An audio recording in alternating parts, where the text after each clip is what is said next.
Goodbye, hello new me.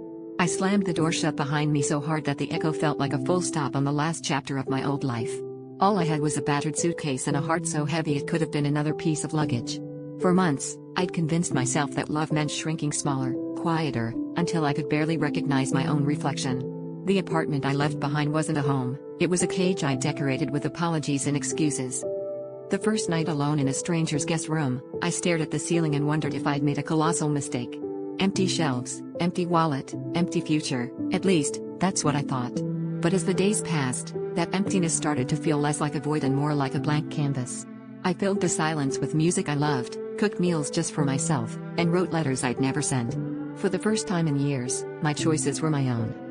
Little victories stacked up, a new job, a found friendship, laughter that didn't get stuck in my throat. I realized that rock bottom wasn't a grave, it was fertile soil. Every tear I shed watered the seeds of the person I was becoming, wild and free and unapologetically myself. The suitcase that once carried my past now waited by the door, ready for wherever my next adventure might take me. Leaving with nothing wasn't the loss I feared, it was the gift I needed.